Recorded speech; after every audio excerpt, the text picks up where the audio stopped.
Good afternoon, everyone, and welcome to panel 4. That's the final panel that we have lined up for here.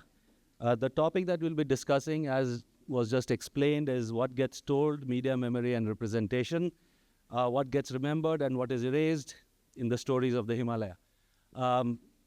Basically talking about voices that we thought so long go unheard, and trying to figure out why that happens, the experience of the panel here with that topic, and then to see if we can come to an agreement on what's the way forward. I mean, that's a kind of very ambitious plan that we have lined up here. And so quickly before we begin, so when the organizers got in touch with me first, I thought Mona was a friend. And then I realized they get the most talkative person in Gang Talks to moderate a session with so many women and expose me for all the mansplaining I might end up doing. So I'll keep myself in check. But I'm really looking forward to what is discussed here, just to put the context in place, if you did not receive the handouts earlier. Why this is important, I mean, I've taken some notes here, is we are in the media here, at least Nirmal and I, and we'll be at the receiving end of a lot of the points on why not all the voices get a platform. So we are kind of prepared for that. But communication in a way shapes narratives, and hence this becomes a very important conversation to have. We've seen in these, in this region, whether it's gender, history, some very obvious fallacies kept getting repeated enough in a very poorly informed way until we internalize those ideas ourselves and continue to perpetuate them. And like was explained, local voices, women's experiences, and marginalized communities get sidelined by dominant voices. We've seen that in the media, commercial interests, viral trends, which is something very new as well. So in the media, we see Sikkim as a corner that the mainstream media ignores, and we complain about it. There are marginalized communities which we ignore within our regions as well.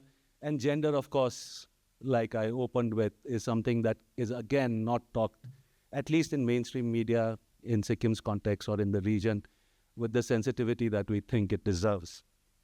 Why are the representations required so importantly is, I think until we start discussing this enough, we cannot deliver the social justice, accountability, or cultural survival of a lot of the communities and groups.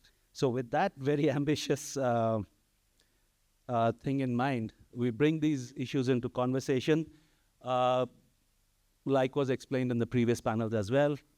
We have something that is a trend in our country, and I think even in our region, where question papers are leaked. So we had the question shared with the panelists. They were all given one question. You get 5 to 7 minutes to comment on that. For the audience who might not know, I'll quickly go over what that question generally was. So the panel question was, public culture around the Eastern Himalaya is often shaped by a dominant imagination, one tied to selective communities, histories, and romanticized ideas of the region and its people. Yet, many of the stories and struggles that truly define the Himalaya rarely find space in mainstream narratives. I would like to clarify here that even in our narratives, these voices are seldom represented as well as they should be. Who gets to tell the story in the Eastern Himalaya, and why do some voices remain outside the frame? And what might be a more inclusive way forward? Are today's narratives opening up new ways of seeing, or quietly reinforcing old hierarchies of power and exclusion? I think most of us agree on what the answer to that is. So given that we are such a heavily women panel, thankfully, we'll start with Nirmal. Because, I mean, let's just continue exercising our male privilege. So we start with Nirmal. Could you go first with this general question that was shared? 5 minutes.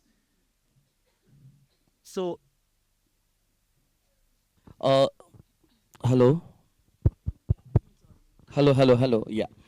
First and foremost, thank you so much, Reading Himalayas, for bringing this conclave, because I think this was a need of an hour, because we rarely see this kind of discourse happening which would give a perspective on different topics pertaining to especially the Eastern Himalayas. So as far as Mr. Pema Wangchuk, who in fact happens to be my teacher way back in Kidikhang and now my mentor, and I see him with utmost respect as one of the seasoned journalist and an editor. Uh, you know, uh, and having worked with and starting my career with television and working with the print, with radio, and now with the digital journalism, I strongly feel that the dynamics of storytelling in terms of journalism has changed a lot. Changed a lot, and there are many reasons for this. One, because I strongly believe that when we used to tell stories, not just about the mainstream happenings or mainstream events, but also stories of the marginalized sections of the society, or as Sir rightly put up, gender-based reportage. When I started as a journalist with Sikkim Express, I think we were quite vocal, we were quite active in reporting these topics and bringing this to our readers. But over the years, the idea of storytelling has completely changed, and there are many factors. And one of the factors is, I think, sir, the content which our people are consuming. That is more important because we feel nowadays people don't want to read more of a serious content, but they wanted more of entertainment, more of, I may say, farce, or more of, which would like, just give them a short term, but entertainment, like, because I still remember Sikkim Express being one of the leading newspapers, and I reported many times on the issues of LGBTQI community at that time when we used to get so much of criticism for reporting on LGBTQI rights, because that was something new, topic for us to discuss. And later coming to digital journalism, and especially involving my entity into hyper local journalism, I think media in Sikkim is the product and the mirror of what the society is. Our society is not serious. Our society is least bothered about, whether they want to read the content which really pertains with the issue, which really affects, or influences the policies. I think our society has failed there, and we, as a media, we have failed there. And second reason I would like to say is that, why we have failed. Why we have failed is because of the overtaking of newsroom by the advertisement managers. Nowadays, media is not only about a serious journalism, but it's also about revenue. It's also about corporatization, and it's also about commercializing your ideas or your storytelling.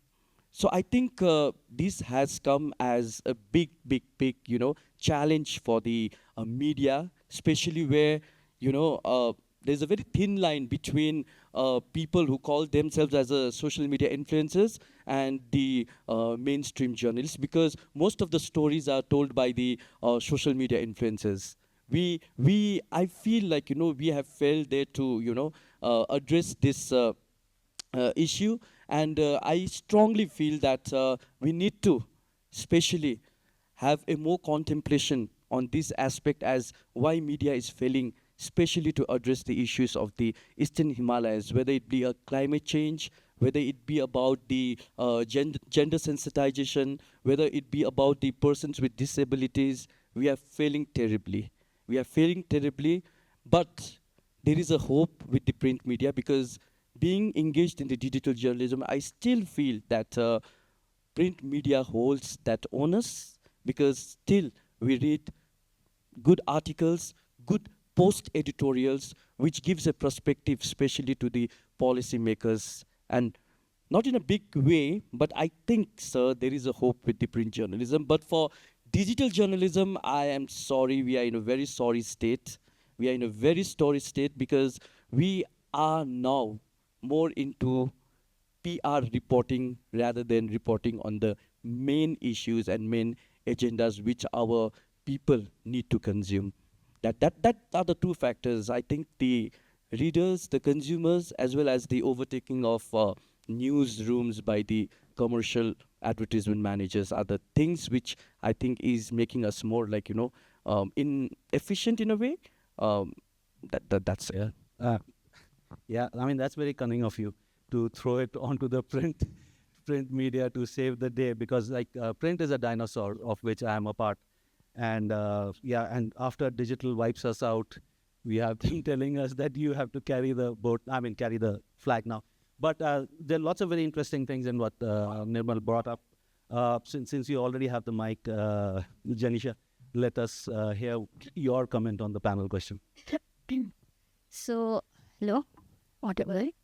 So, I will be speaking on the Darjeeling Hills, and I'm sorry, and I have to learn also more about Sikkim, and it is a completely a different political being as compared to the Darjeeling Hills.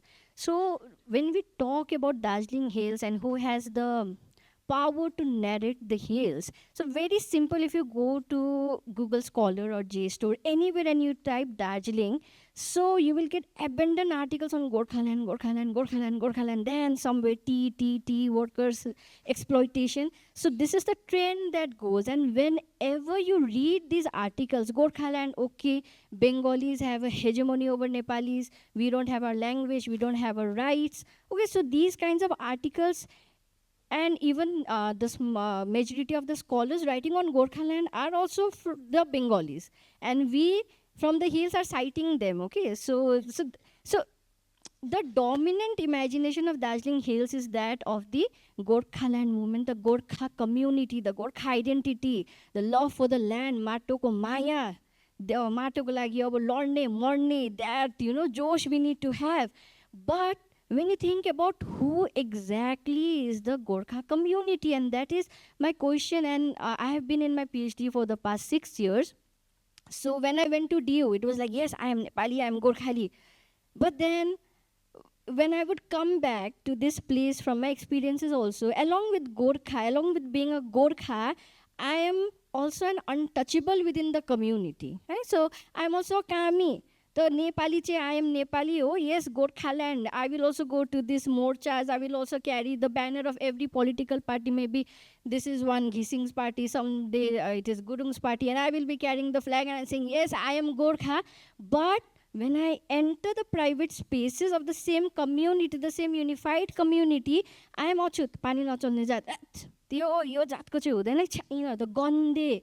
Aran chalone. So these are the comments that these Kami Dome Sadkis have to live with. So here also I'm speaking mostly about Kamis because I have worked with the community. So, words like gonde mane dirty. Okay, we are dirty.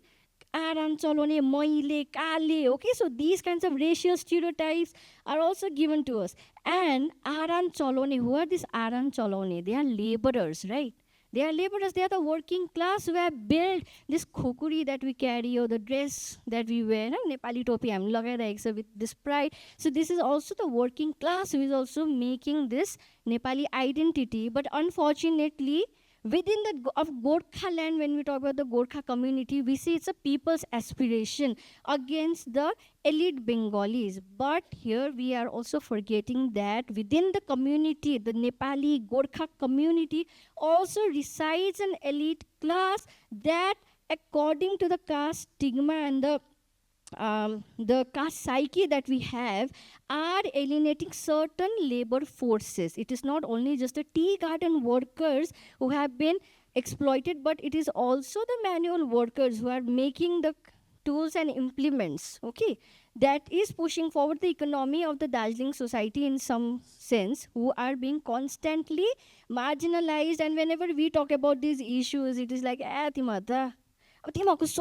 you only think we are low. That is why people also treat you in that way. But that is not the solution. No, today if I say I'm yes, I am this. What happens? Nothing. Maybe I, as an individual, will feel liberated, a little bit powerful, but at the end of the day, people who are still working as blacksmiths, okay, in far-flung tea gardens like Marma, if you visit tea gardens like Marma, the Miriko, it's at the bottomest level where there are no hospitals, okay, no schools, nowhere. How are these communities then going to ever enter the narrative of the Darjeeling Hills? And so here what we can see is that both caste and class does not just always mean the tea garden workers. And tea garden workers also enter the narrative only when during the Shirako bonus. Okay, the 20% bonus, 16% bonus. So that is the only time when the tea garden workers themselves are raising the voice, and but most of the time you will see the political leaders coming and hijacking it.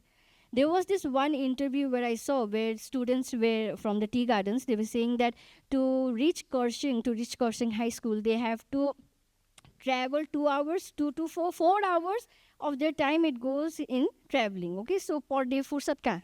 Yeah, people get tired. So this was the main thing, that in the tea garden, students are being deprived of the education. But ultimately, what comes in the media is this certain political leader who is very privileged and elite. His narrative comes कि मेरो त आँखामा आँसु आयो, you know, I cried, I feel like crying, मेरो मुटु भाँचिन्छ. It's okay, fine. Your mutu bhachiyo, but that is not the problem. Your mutu, your asu is not the problem. The problem is the deprivation of these kids in the tea gardens. Okay, but that does not enter the narrative. It does not even enter literature. Our literature also, here we have our Rachna publications book. So if you would just go through it, you don't have to read the entire book, but just there is one book, Rato Party and Horio Party ko fight is also there, right? So there as well, when we talk about Rato Party, Horio Party, history as well. So in Darjeeling Hills today, if somebody from the Rato Party will come and narrate their experience, okay, at least try to give them a mic, it will be no. यो त मान्छे मार्ने देश माटो विरोधीहरू हो, यिनीहरूलाई चाहिँ दिनु हुँदैन. So pro and what should I say, against politically at that time, locating the 86 Andolan,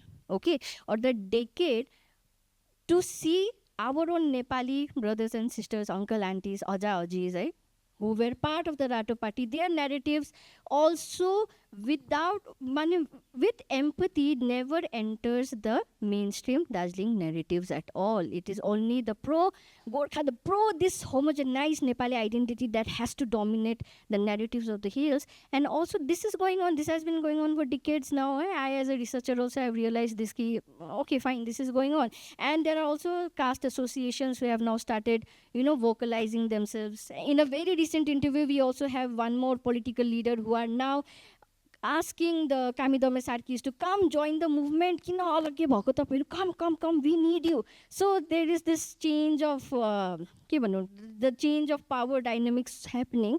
But one more thing that is happening in the hills is how the center political rhetoric of communalism has seeped into the Darjeeling Hills. Okay, and that none of us, it's alarming. It's alarming right now, because in 2017, when we had the last agitation, I'll just finish with this. We had the last, I remember from Butcher Basti, okay, there was this procession taken out by our Muslim brothers, Nepali Muslim brothers, okay, in support of the movement. And come to 2025, SIR आयो, अब त मजा हुन्छ, यो बङ्गलादेशीहरू निस्किन्छ. Now these Bangladeshis who have come to Darjeeling, okay, we'll chase them out. So these kind of feelings with the same people, the same community who has been evolved with us in our hills are today being projected as outsiders, as foreigners, Bangladesh, out of what? Pure hatred, because of the center party that we have, our Prime Minister, Home Minister, everyone, their rhetoric of divide and rule, of this communal hatred has seeped into the Darjeeling Hills. So who is exactly narrating it? It is this particular elite, okay? Elite comprising of all caste, even the tribes, and even from certain religious backgrounds also, who have come together to dominate the imagination, the present, past, and the future imagination of the Darjeeling Hills. Thank you. That was Yeah, that's a very powerful experience that you shared with us. And there's much that we'll, I'm sure, get back to. And I think that's also a theme, this important voices getting subsumed about into the larger picture that people are trying to convey. We've seen that a lot in Sikkim as well. So carrying on, I guess the mic is now with you. So Nangsel, let's hear your. I feel that I really appreciate you sharing your anecdote and your stories as well. And I think caste in the hills is like an important discussion that is not touched upon as much. So it's always like a joy to be with Jenisha Di and like Anisa Di, like to talk about feminist narratives, and also starting this panel discussion with another anecdote of mine, right? So while growing up, I often hid that I consumed beef. Number one, I avoided I tried avoiding smelling like the burning of the conifer leaves or of sampa and butter. One statement that has stayed with me along in my life is, Nangsel, it's surprising, you don't smell like a Tibetan, right? These ideas of smell, hygiene, disgust is something that's often been projected to communities. And we often see these narratives are being projected through the media, right? The media that we consume, the media that happens through the local channels in the national media about these refugees coming in, these migrants coming in, and how they are changing the dynamics within the Eastern Himalayan region. Also trying to bring in here, because I am also a practitioner along with being a researcher and writer and not a journalist per se. So when I started the Pomelo, one of the few key things that I wanted to highlight is about looking at the misfits. Now, who are these misfits, right? Looking at through an angle of class. I think so. The previous panelist, Jenisha, also highlighted it, right? It's also about class. Who gets to tell their stories? Who is represented, number one. Number two, which religions get highlighted, right? Is it just the dominant Hindu, just the dominant Tibetan, Buddhist communities that get highlighted? What about Muslims? What about Christians? And we have plenty of them as well amidst us. Number three was looking at where are the queer voices in our hills? Why are they not represented if they are there, right? So these were some of the questions that we had. And what about people from mixed backgrounds?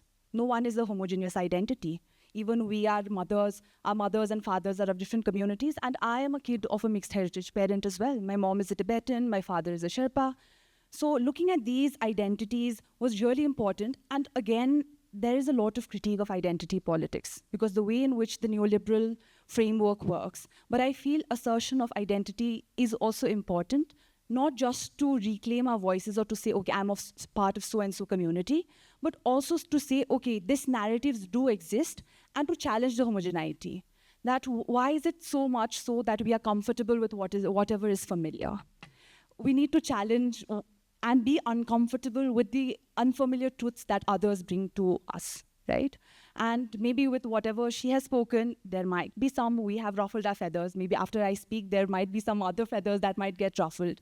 And this is what our society should do, right? And I think, so again, bringing from what Nirmal so had shared about media being a mirror of the society, I feel why should the media be a mirror of the society? It should actually allow us to evaluate society and change the society in a critical feminist lens. This is what the Pomelo is trying to do. We are not trying to mirror the society. I feel the society is corrupt enough to mirror it at this stage and point. I'm not trying to do that. We are not trying to do that. I'm trying to look at it from the ground up. Where are the feminists? We need to have an anti-caste, feminist, queer, crip version of telling our stories. And only then we will understand the society in a better way. So through this imagination is what, and one of the questions that was there in the panel question was also like, how can we reimagine dominant narratives? I'm like, I don't think we need a reimagination of dominant narratives. I think we need to question the dominant narratives, number one, but most importantly, we need new narratives to come forth. That's how Yeah, I mean, that's interesting. But like we believe in the hills, right? If everybody's a timber, and that is quality, really, right? Like timbers are supposed to be brighter. And I think everyone out here is mixed in some way, right? So let's have Anisa. Yeah, hello everyone. You've been hearing my voice quite a lot, so I will try to share some of my thoughts after all the wonderful conversation that has already begun. And I think everyone has shared something very interesting in terms of how representation also is very categorized. It's always very singular in nature. It's always one community, either one religion, or either one dominant narrative that gets produced over and over and over again. And this is what is something that has been very challenging for me as a researcher, but also personally myself, when I try to, like Nangsel pointed out about this whole idea of a misfit, right? Like, of course, there's a narrative of not being involved within the larger dominant representations of the media, but even within the community where one tries to belong, there are certain differences, right? So I think that is where media, or that is where how Pamela started, communication becomes important. Talking becomes important. Talking about the hard truth, talking about things that you're not comfortable with becomes important. So in this panel, when I was thinking about media, memory, representation, I was wondering, what can I say? What can I say? Because in my particular work, I have touched upon media in some forms. I've touched upon memory in some forms. I've touched upon representation in some manner. And what I'll do is I'll just share something from my own personal fieldwork that I'd done, right?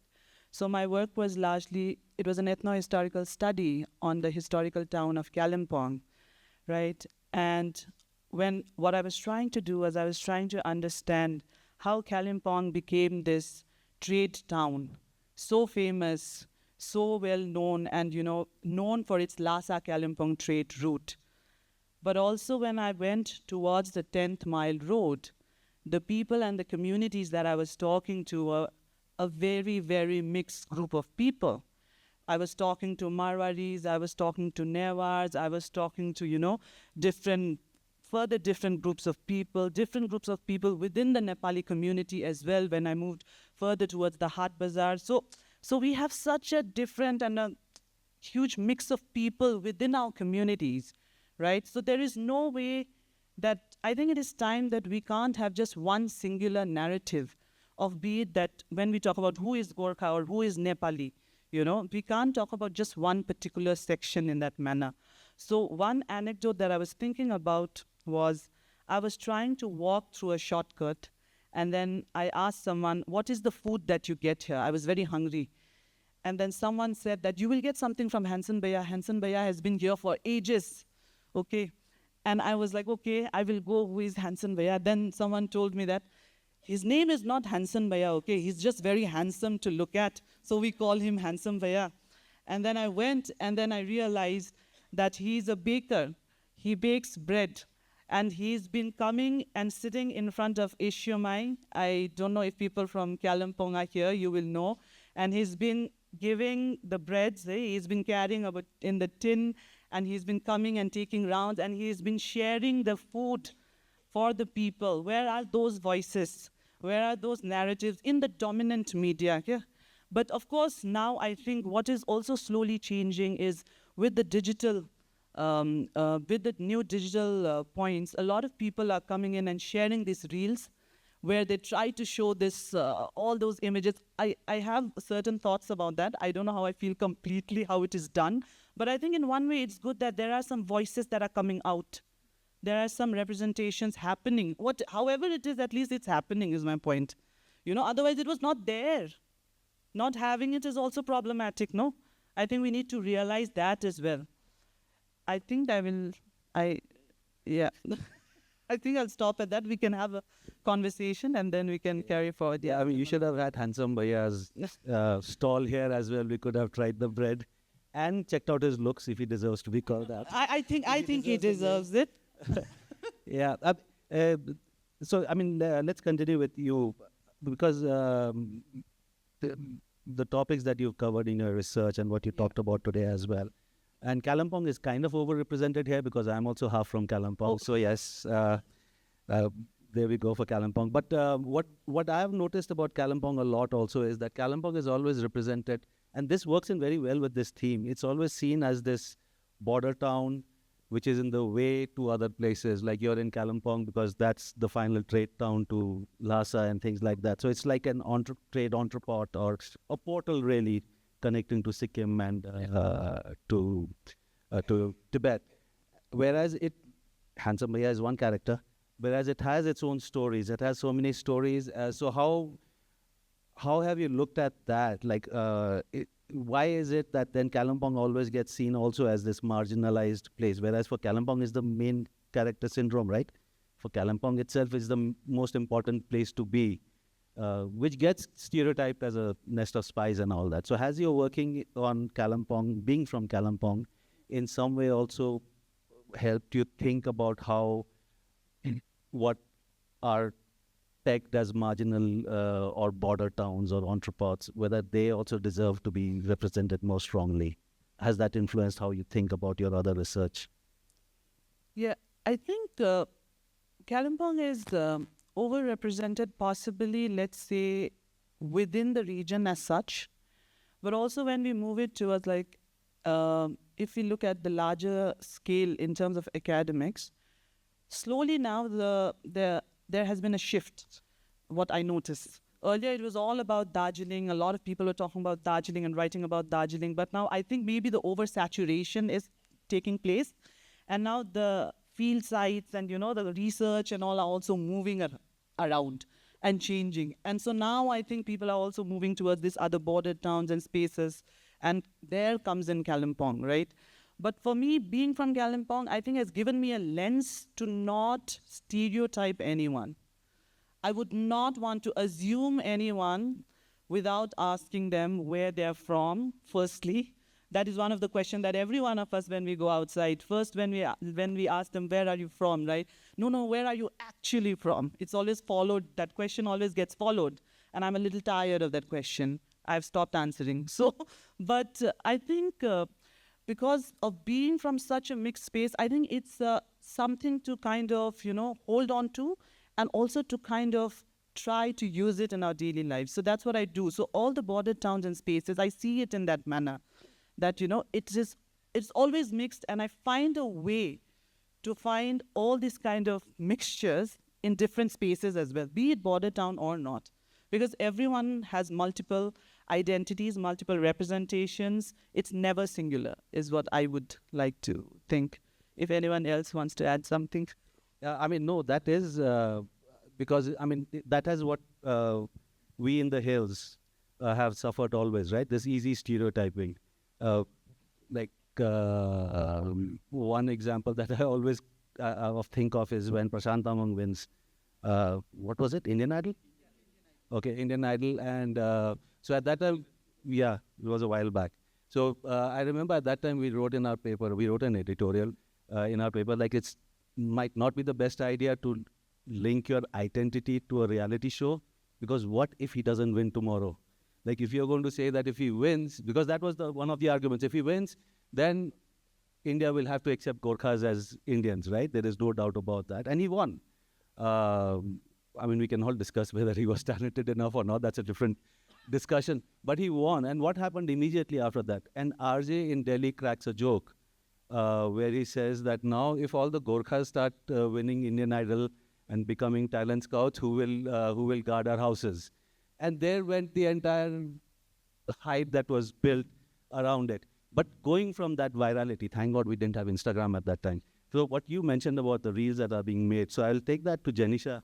I was wondering, because one of the things that has happened with Instagram and with the social media really, and what Nirmal touched on as well, is that the gatekeepers are not there. Everyone is free to make content.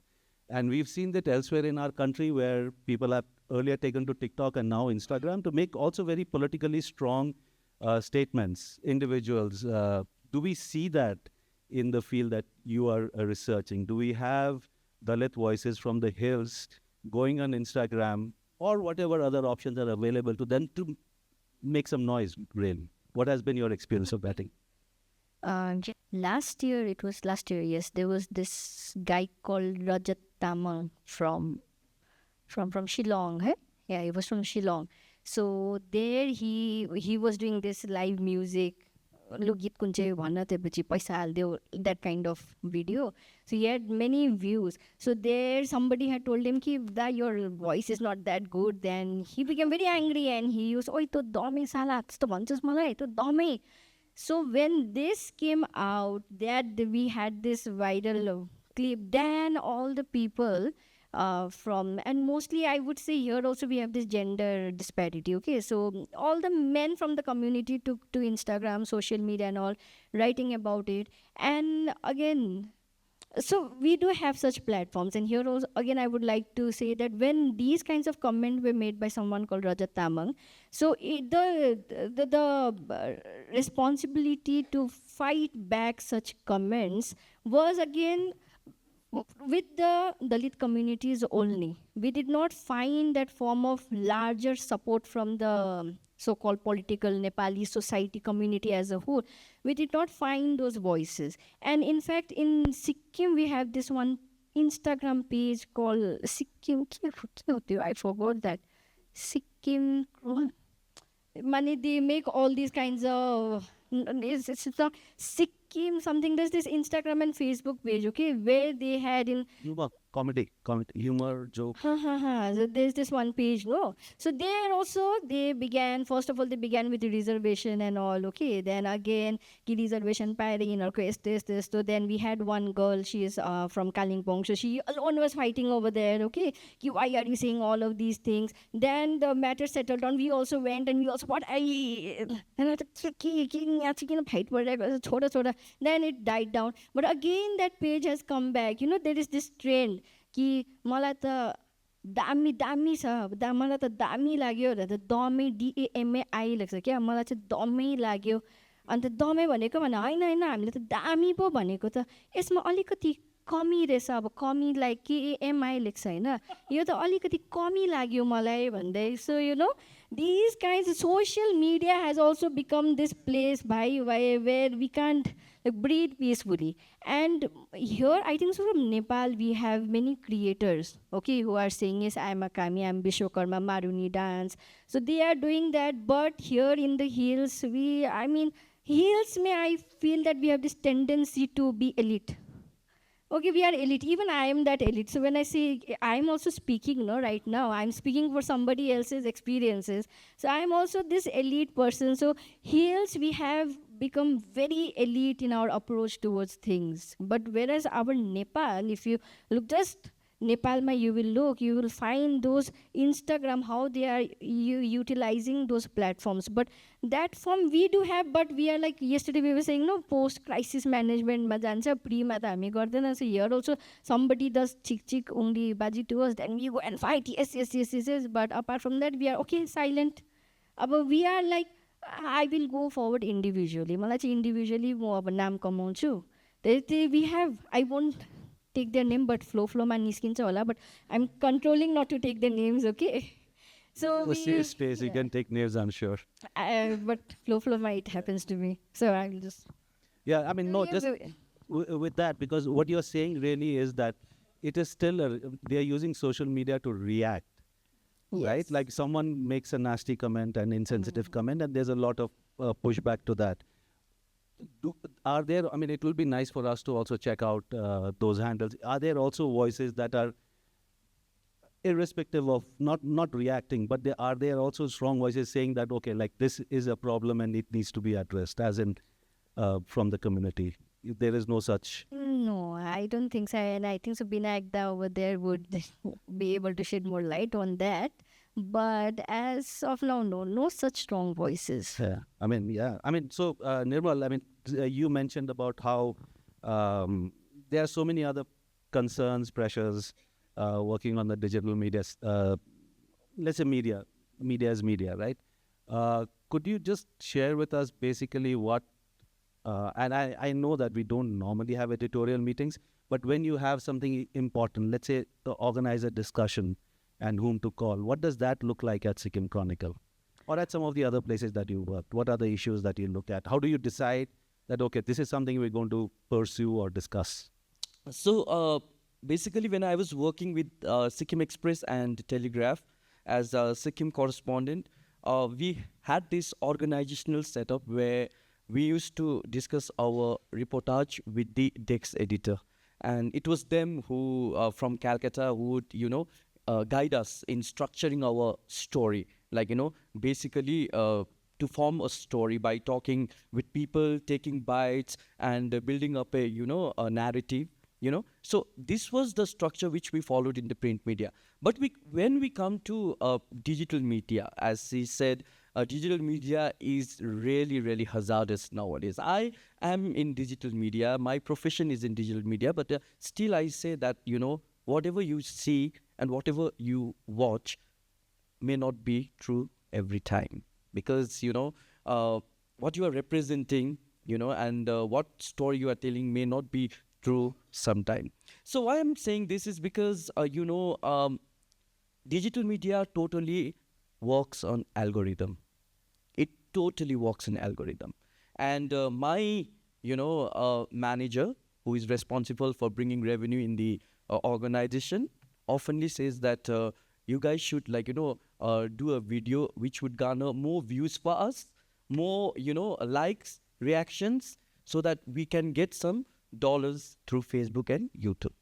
So we have narrowed down to that revenue structure where, content has taken a second seat. I must say this. Content has seriously taken a second seat because, what matters for us is like, ये video कति चल्छ, ये video कितना चलेगा, मतलब how much revenue this video is going to bring to us. And the algorithm of social media is as such that when you speak nonsense, then you get more views. Talk something intellectual, you will never get appreciation, you will never get a comment which makes sense. But upload any nonsense video or any PR video, then that would go viral overnight, and that would bring more revenue too. So this is what I'm saying that we need to seriously address. I'm not talking about regulation, because regulation means controlling, right? I mean, once the media would be regulated, then it's controlled. But we need to find a middle path, a middle way, which would really, really help the digital media, the serious digital media, whether it be in a website form, whether it be in a social media form, to transpire a good stories. Because we are not just reporting, but we are documenting the historical facts, which the posterity may refer in future. And we have to be accurate, we have to be authentic, and it should be research-oriented, and it should be backed with many, many quotes and bites. This is what exactly we were taught when we started with the print journalism. But we have narrowed down ourselves to such a level that for us, revenue matters more than a content. This is, bitter, but truth and a stark reality of today's journalism. We have to think on it, and we need to have a middle path. That is very, very important, sir. Yeah, I mean, who can disagree with that? I mean, that is how we should have always been functioning. Coming to Nangsel, since you have, because we were talking about, a lot of the talk here was about how when you have these broad strokes, generalizations, the subtleties and the nuances that all of us here are talking about that need a stronger representation. So when you work, I mean, I was just thinking, so you're working on the refugee community, and one would think that there can be a lot of, it would be a very unique situation where people working in that community, whether it's media or researchers, you end up with a lot of self-censoring, I would fear, because you would think that does this compromise the larger issue of the virtuousness of the movement and things like that. So how do you, there's a danger of you end up celebrating some things too much, right? You just say that everything is so great and wonderful. So how do you, what have you come across this kind of a challenge in your work, and how do you negotiate that? Thank you so much, Pamela. This is a really interesting question, and I'll tell you why. Because one of the things that last month I was in Nepal conducting a writing residency for indigenous women. And in that residency, we were talking about land, and we were talking about women's relationship with land, and specifically indigenous women's relationship with land, right? And there was like another pure indigenous person as well. So these mixed conversations when we were having, one of the question was, but there is patriarchy in our communities. How do I address it without making my community look bad in front of others, right? And I think so that's a question that even we faced, and I have faced often, like saying, okay, Nangsel, you are critiquing so much for Tibetan Buddhists and Tibetan Buddhism, Tibetan nuns. It's much more progressive than other religious institutions. So are you working from a Western gaze? So this is one of the critique. But I'm like, as a feminist, I challenge everything. I challenge my community. And as women, I feel we have been reproducers of nation, reproducers of our cultures, and also carriers of the same, right? So there is a double onus on a woman speaking up rather than a man speaking up, right? Immediately when a woman speaks up, then it's like, okay, you are misrepresenting the entire community. So then my answer to that question is be authentic self, which is why I think one thing with a smaller website like the Pomelo or a smaller page with the Pomelo is we don't have stakeholders, right? It's an alternative vision to this capitalist structures. So we are like, you speak what you want to, you share what you want to, and we'll represent you the way you want to. That's the way we go about it, which is why we also ended up starting our oral archive project called In Our Footsteps. And consequently, like next December 8th, we'll also be speaking about it in Nepal, about why the importance of feminist archiving, why we need to represent memories the way it is, and specifically with respect to women who are above 60, right? Because these histories will be gone. So we are recording these voices authentically and trying to say, okay, these are the voices, these are these experiences. You see what you want to and you interpret the way you want to. But there is a certain way in which we are recording it. That is through their consent and through keeping women and women's stories at the heart of it, and not rather being a subset of the larger narrative that's been created by men in our society. Yeah, I mean, just to like ask you something more on that.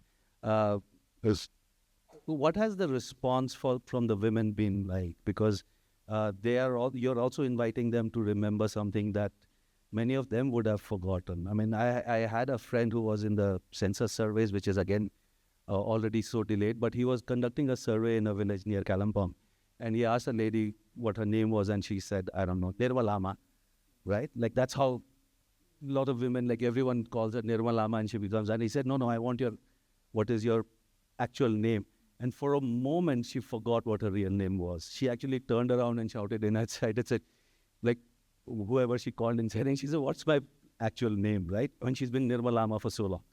So the point that I'm trying to get at is like when you approach women, let's say, of their experience as of exile and things like that, is it something that comes naturally to them, or does it take them also time to come to terms with it themselves? I mean, what is that process like? Okay, so a recent example is of a Tibetan Muslim woman that we tried recording, and now she's no more after the interview. I think so a year after the interview, she passed away, Mariam Momala. And one of the things is she, in the interview itself, she gave 3 narratives of how she came from Tibet. The one narrative was she came on a donkey. The second narrative was she came on a bus with the Chinese police. And the third was she came walking, then on a horse, and then on a car. And her son was there, and she's like, Amala, but you told me a different story. This is not the story that I heard from you when I was like a 10-year-old kid, right? And I'm like, it's okay. Memories are fragile. Memories are selective, but it's her memory. So we'll validate that memory. We don't know. No one witnessed it, right? So we validate those stories. And I think those multiple stories also tell about how a woman's memory is so fragile. That why is it only a woman forgetting what her favorite food is?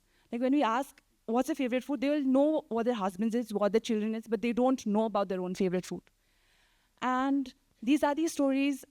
Also trying to think about, after the interviews are over, most of the women will say, I don't know how to speak. Ask my husband, ask my son, ask my brother. I don't know how to share these stories.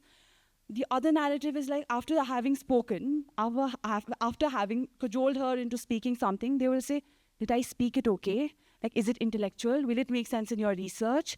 So like trying to ask them, it's okay, whatever you speak, it makes sense to us. Like you don't need to make sense to the larger world or whatever that you think is intellectual, right? So yeah, I think that's what I wanted to say. Oh, I mean, that says a lot, which I'd like to kind of play to you, Anisa, is, I mean, given, I'm again going back to Kalimpong, but but we're talking about identities, we're talking about how people see themselves. There are so many complexities, but there is also this very, I mean, especially in a place like Kalimpong where identities can actually also be very fluid. Which identity you play up at a particular time. Among the Tibetan community also, there was this thing of sometimes being seen as Chinese and sometimes as Tibetan, or then whether you're Buddhist, Muslim, and things like that. So what has your experience of that been in a place like Kalimpong or generally in your other research? And why do you think it's so important? Because we end up putting people into pigeonholes, right? And these are discussions that tell us that, no, there is so much more to it than slaughtering people. Yeah. And how do you teach your IIM students about these issues? I have just started in IIM, so that I'm gonna hold on to that. But just taking forward, I'll just also. I think, when Nangsel was just talking about, I think I know the Momala she's talking about actually. And see, this is also the thing. I don't like making just one particular identity the identity of a person.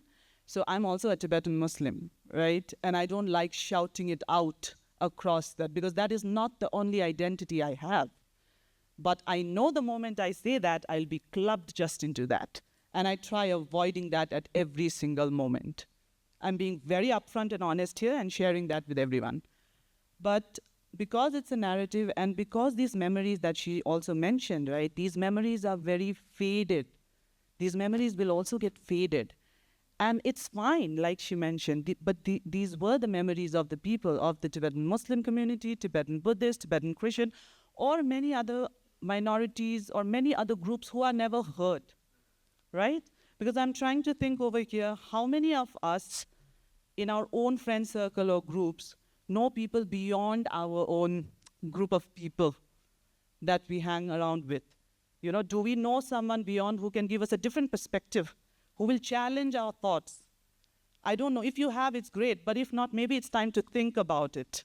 Because that's the only way when you move forward, you'll understand the other perspective. Otherwise, you will not get it. Otherwise, you will still be on that whole circle of what I want, what it is, you know, and not what others want as well, right? I think that's my point. But I forgot what you were saying. That works absolutely. Saying that. That works absolutely well. I mean, I've been asked that we should throw it up open to the audience if they have questions. But before we do that, one last question for Jenisha. Because I was also wondering, you mentioned quite in detail about this easy stereotyping and in very insensitive ways that these stereotypings are done. But we are also doing that at an institutional level, right? Like we see that in Sikkim. I don't know what's the scene in West Bengal or elsewhere is. Like they'll have skill development for scheduled caste youth, and they'll be taught, they'll hold a tailoring class for them, which I think some people should stand up and say that's like you're telling them that you keep doing this, but now with modern, like if you have to have a skill, the point being that who makes some noise about it? And I'm asking it from the point of view of the media, that if we were like, should it be the community that steps up, or someone from the community who steps up and says, this is problematic? Like you should probably be giving us some skills that we would not otherwise acquire, or stereotype us? Or does the media just go like, because there is that whole thing about, is this our discussion to open unless the community comes up with it? If you have some thoughts on that. Like who makes the first noise, let's say? Who shouts first? Would you want the media to do it, or are there enough members of the community doing it? Are your associations good enough? No. Neither the media nor the associations, none of them are good enough. Because like I told you, we are in another, so if I have to catch a train to Kolkata to reach that destination, I am taking a train to, let's say, Bhutan. Okay. So I am at the station. It doesn't exist. So there's that. So I'm at the station, I know that I have to get on a train, go somewhere, but I'm going to the wrong direction. Because what I feel right now is, you go back to Darjeeling. Okay, you stay there for this time in Dashera I stayed for 8 days. It is very the same ideas, the same thing. It's very suffocating. So for the Dalits also, the same thing is key to fight for the rights within the community. But like you said, skill development and all of these things, employment. So yesterday also when we had, today also when we were talking about employment and all of these things, and yesterday the energy development, all of, so we never looked at it from this caste and class perspective. Okay, so here, and I don't know about Darjeeling's, honestly I don't know about Darjeeling's this skill development, is it being stereotyped or not, because right now I'm working in Murshidabad. So there too we have Hindus, Muslims, upper caste, lower caste, everybody doing stitching. My students, they are in English major but they won't come to the class because ma'am आज तो सिलाई का काम था ना हमारा, आज ये ब्लाउज बना लिया है मैंने. So what I'm saying is that why is Darjeeling Hills again being this separate? Okay, why are we as a community as a whole, okay, this Darjeeling society being so separate from the larger, from the nation at large? We in the previous session also talked about NEP. So NEP is not just affecting Sikkim, Darjeeling, no, NEP to there, it's in rural Bengal as well. And I don't know, maybe to the people from Darjeeling who feel ki, even during the CPM rule ki, Jyoti Basu Kolkata ma basera चलाउँछ हामीलाई, you know, they rule us from Kolkata. But Bengal is again not just Kolkata. If we have Darjeeling, we have such backward areas like Murshidabad and Birbhum where there is no access to food. If you look at students who might teach, you know, they're anemic. They're pale yellow. They have no strength, nothing. They don't have proper education, proper food. We don't have anything. But our Darjeeling Hills, we are politically so vocal. Okay, we have our media, commercial media. We have medias, we have everything. But we are living in this very, we have drawn a line that Lakshman Rekha, no. Whatever happens, go to hell. Here it has to be everything. But if you won't cross this line and go and look at the things that are happening at the state and the national level, till then our community, be it the Dalits or be it the ethnic fight that we are fighting for, that is never going to be solved. Because Dalits, the only Darjeeling Hills or Sikkim, they are not there. No, we have somebody in Haryana, we have in South, people are getting killed, we have honor killings happening all over the places. But even within the Dalit communities also in the hills, back in Bihar, Uttarakhand, okay, Haryana, what is the state of the Dalits? We don't care. So this also we have to get out from this, okay, which I think so Nangsel and Anisa ma'am, they are also constantly saying that get out of this box and think larger. Right. Yes. I just would like to add one thing here is that, you know, talking about the representation of our issues, especially in the mainstream media, you know, sometimes underrepresentation is also a misrepresentation, right? And we like, you know, sometimes silence can really distort the reality of telling truth. So my experience as working in Telegraph, I used to slug, I used to write on issues and send it to a desk. But next day, my space would have been taken by some big Airtel ad. You know, so why I'm bringing this is because how far and how much our issues, especially of our hills, are being told in mainstream media is a big question. And who are going to tell these stories? Right? So this is like, you know, something now we have to slowly walk on, because although now the social media has that, you know, power of telling our own stories, but I think the representation, whether it be about, you know, people living in a border area or about the marginalized sections of, like, you know, of our society, need to be told more louder in the mainstream media, because only space or only TV time or, like, you know, visual time what our hill gets is when there is a catastrophe, when there is a disaster or any, you know, political development. That's it. Otherwise, no human stories, no good stories get space in mainstream media. Sir, sorry for playing a role reversal, but I just wanted to ask you, you being the forefront media person in the state of Sikkim, how far you see that our journalists have been able to come out of that template and, you know, come out of the comfort zone to tell good stories, tell stories which really makes difference to the people? Or are we just engaging ourselves in the PR exercise? Wrong person to ask that. because I've been responsible for 3 papers that shut down. So we obviously didn't get everything right in how we were working. So there is that. No, but of course, it has improved. I mean, like when I started in journalism in Sikkim, it was going through a very bad phase.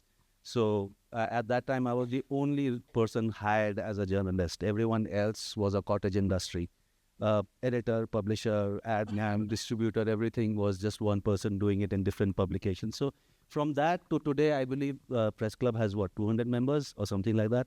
So when there are 200 people, I'm sure there are 5 who are doing a decent job. So which is not the best representation. It's improving every day. So that is there, of course. And what the biggest challenges for us will always be, and everyone in this panel has been making that point, is that it's not enough for us to tell each other our stories, right? I mean, these silos will not work.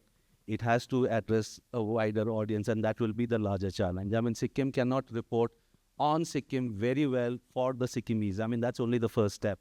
It is what we tell the outside world. But on that note, let's throw it open to the audience. If you have any questions, and is there someone who will be using? Yeah. So yeah, if anyone has queries, please raise your hands. I think mics will be going around. Thank you, Jenisha and Nangsel. Actually, this question is directed towards the both of you, but also broadly to the larger panel as well. I think you have brought up very important issues about identity, particularly about marginalized voices. And one very interesting observation that I made through this conversation also is about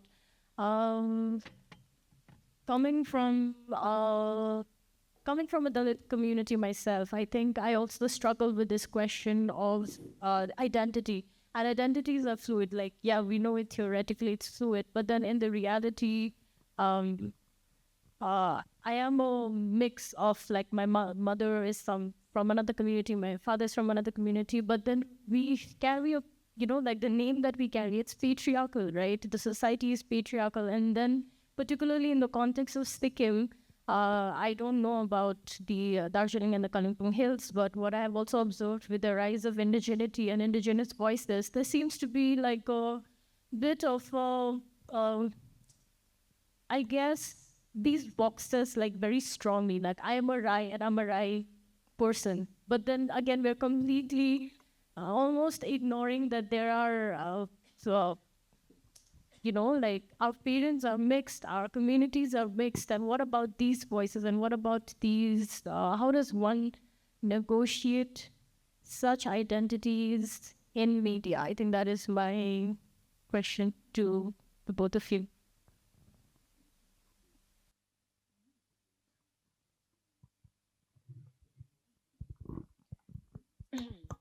So yes, even I am from a mixed identity. My mommy is Mangar Thapa, and that is why I look so Mangar. And whenever people would I'm still a young person. Before, when I was this bachelor, not hunting that, not that sense, bachelor in my college and all those things. No, so whenever there would be this opposite gender, who would come and talk to me. तिमी त राई होला है माने नाम सोध्यो but they first asked my name that you Blue Jenisha, my name is Jenisha, and then next was कि तिमी त राई होला है Sherpa हो. No, then this feeling कि म त I am Vishwakarma. Okay, Vishwakarma, because like she said कि it's a very patriarchal. Even I think now कि why should I take my father's jat? No, why can't I take my mother's jat? I can also be a Mangar. No, I don't look like Mangar thoda sa. So with this, I have my mother's very strong genetics, her height, her nose, her face. My father, I don't know, he's just there in this father's name Gajendra Singh. I'm this ditto copy of my mother. So why can't I take after my mother's jat, right? And this Dashera also, so this time we have this Devsi Bhailoma, women are wearing this traditional Jatko dress, somebody are wearing Gurung dress, Mangar dress, so I have my sister over there, cousin, my mama chori, Mangar. So they were like, Jensadi, next time we will wear this Mangar dress and I'm thinking Mangar dress,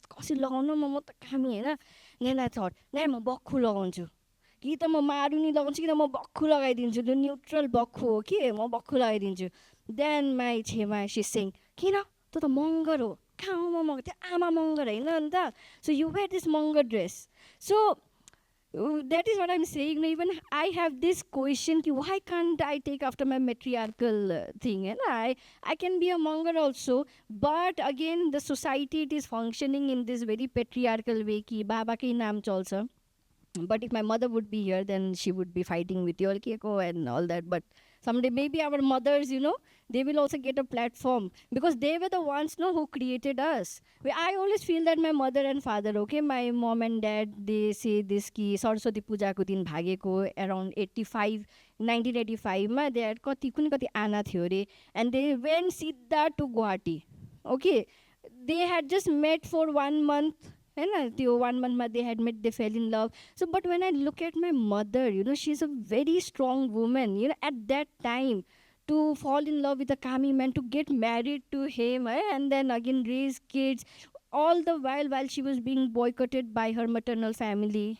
No, so she has her own struggle. So I think so to this question, maybe someday we'll have a platform where our mothers, they can come and share their experiences. Keyword I am the we are like Ambedkar politics alikati annihilation of caste. If anybody says anything, I can throw some critic around, shut them down.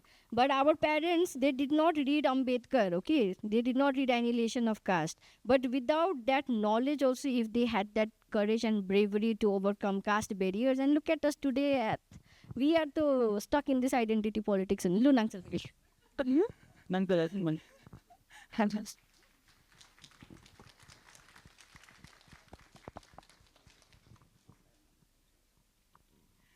I'm not sure how do I respond after whatever Jenisha has shared about the identity and the boxing. But I would want to comment on the boxing of identities is what you shared upon. And I feel that this is a discomfort that a lot of us are having regarding asserting our identities. But I'm surprised this whole conversation is not there in Nepal, right? Because everyone is a Nepali out there. Everyone is Nepalese out there. So then it becomes easier for them to talk about identities on a level. But I feel assertion is important, right? And one of the things that even in media, at least, we have tried to write it in English. And not because English as an elitist space, not because English pronunciation, grammar, rules, whatever, because that's something that I don't believe in. I believe you have a story, I will edit it for you. I will edit it for you with your authentic voice. That's what we believe in. But then writing in Nepali becomes another layer of trickiness. Why will I say so? Is because even in the recent conversations that I've had in Nepal with young indigenous women is about them not knowing their languages, not knowing Rai language, not knowing Limbu language. Now everyone speaks Nepali. So what happens is then they don't communicate with their elders in the community that they belong to. So there is this whole entire communication gaps that is currently happening within Nepal. Again, here, because our grandparents also spoke in Nepali, the conversations are different. But it's fine for identities to be boxed and to assert our identities. It's just that the way it's been portrayed in the media is where we need to question. It's completely fine to be mixed heritage and say, okay, I'm a Dalit, I'm a Mangar, and saying, okay, I'm a Sherpa and this. And you speak for both the communities, right? And this, again, is for us to also challenge cis heteropatriarchal systems within our community as well at the same time while doing that. Hi, any other questions? Yeah.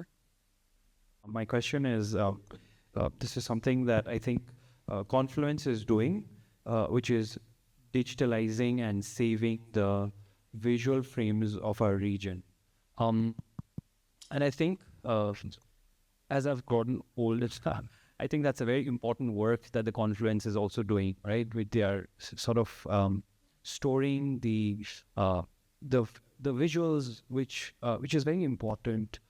So my question to the entire panel is also how do we sort of support that? Is that something that's going to be only done by one organization? Do we get government support for this? And that's a very important work that I feel all of us should be involved. So what are your thoughts? Can we take the question from Prabha ma'am also? Then we go to the panel. Why can't just as what Desert said about the role of media now, that's going digital is not making it more valuable for viewers, but it is to do with algorithms and money. But where do you find, can you find a space where, people like some of us would like to get authentic news, authentic analysis, instead of just, entertainment? Right, right. How do you, as a media person, feel that responsibility you can fulfill? Exactly, ma'am. This is what I'm pressing on is that, we do have a hope, we do have a hope of telling good stories through visual medium. Today, I'm reminded of this beautiful journalist, not beautiful in a sense like physical appearance, but work-wise. Her name is Bidya Chapagai, and she's from Nepal. And earlier, she was associated with BBC. Now, she does this independent research based story which is known as Herne Katha. She travels all across Nepal, especially to the deeper Nepal, documenting the culture, the lifestyle, the a story of a common person. And the common person of that village, he represents the identity of that entire spectrum. So I think this kind of storytelling is a hope and a light in the end of the tunnel for us, like, a journalist. And I come back to my point again that it completely depends on consumers. What kind of content you want to consume, we will serve that, ma'am. Because, you know, there might be 10% people who are more interested in, like, reading stories or watching stories, which makes difference, like, but 90% of them wanted to watch, which gives them this entertainment kick. For example, if I this was my experience last week. We uploaded a visual of Sajjan Raj Vaidya, and it garnered views almost 5 lakhs, And I did a panel discussions on Domestic Violence Act of 2005, and that hardly got 10,000 views. So, but this is what, like, we are getting even when we talk about the analytics, So this gives us a picture as what society wants to watch. And I think onus also lies with the society as well as with the journalist. I think it's a two-way process. It's a two-way process, actually. Actually. Thank you, ma'am.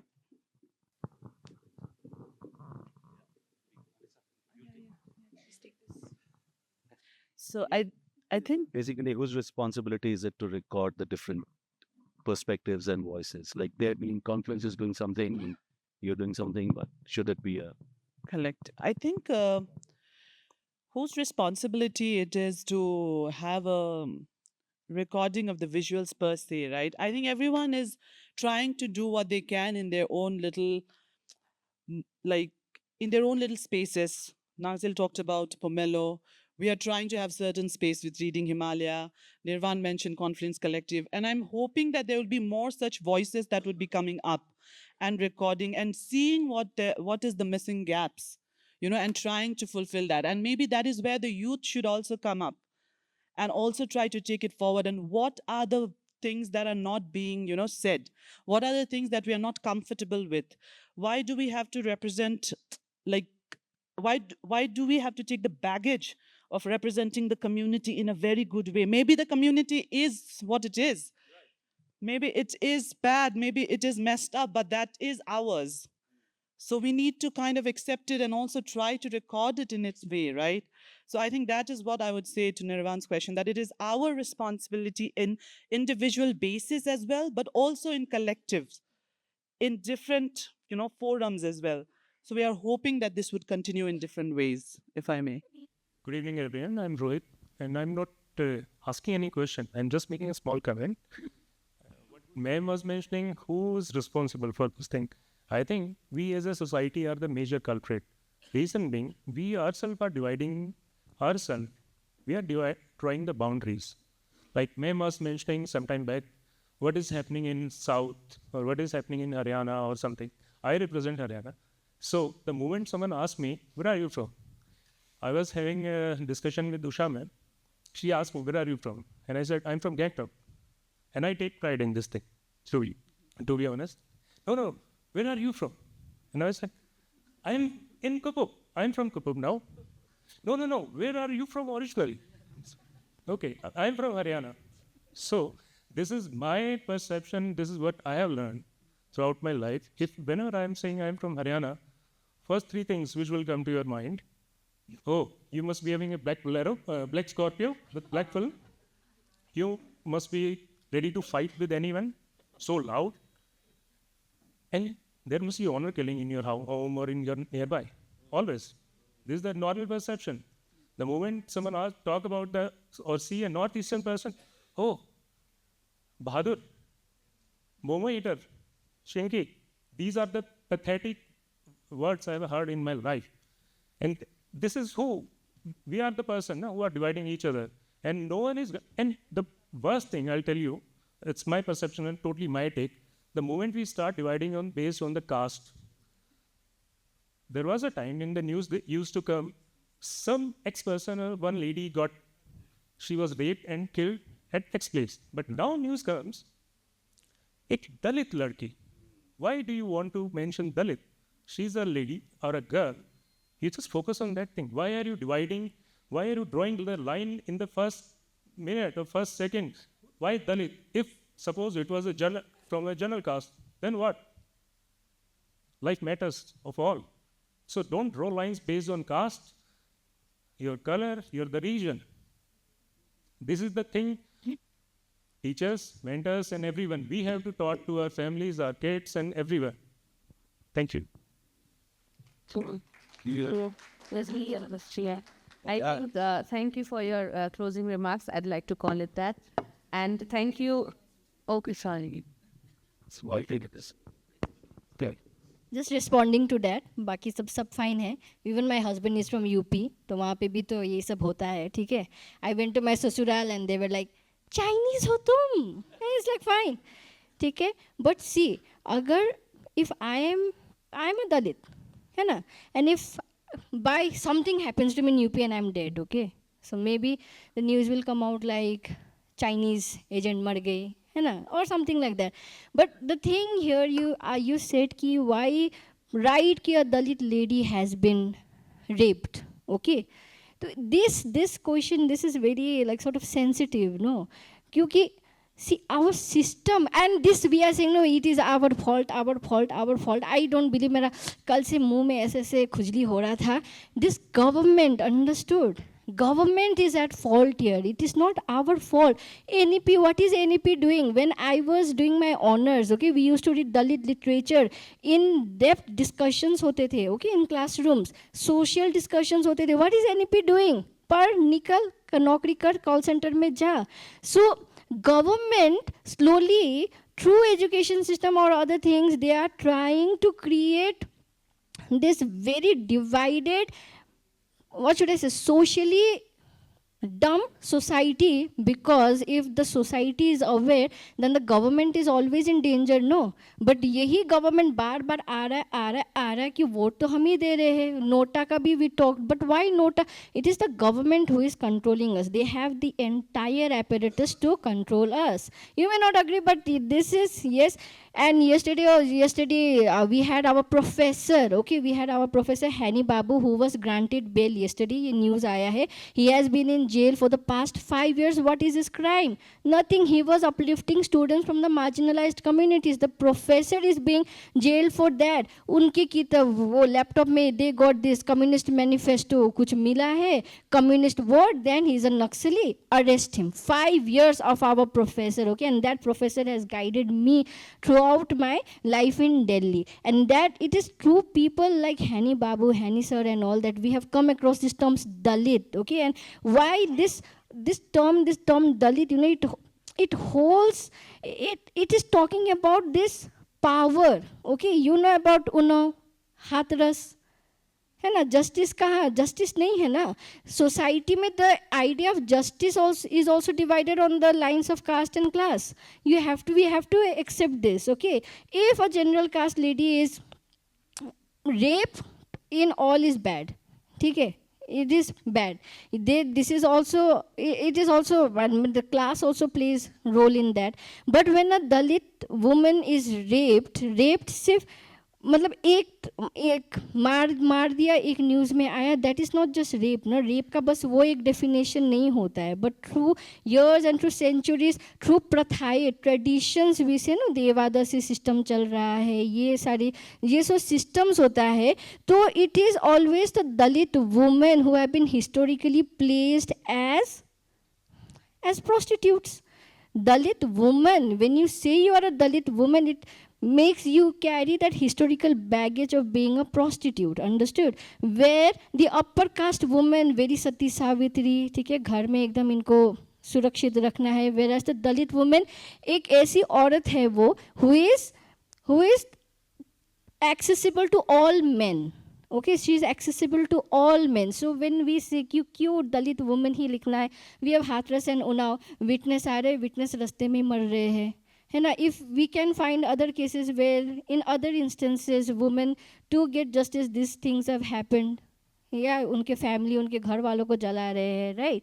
तो if we find other instances then fine, ठीक है, but Dalit women, this word, it's very simple. I don't know what I'm trying to say. Maybe Nangsel will be able to explain it better. No, I think it was. Yeah, I think we have a lot of differences, right? And we need to understand and engage with those differences. And I think now we'll be moving on, right? If I'm not mistaken. And the conversation, and finally have tea over the conversation, because these engagements are important. We shouldn't shy away from differences, but acknowledge it and understand it better. Yeah. Yeah, thanks, Anisa, for taking on the role for one last time. We could thank you to Mr. Pema Wangchuk for his enthralling discussions, and Dr. Anisa Bhutia, Jenisha, Ms. Nangsel, and Ms. Nirmal Mangar. If we could have a photograph of the panelists,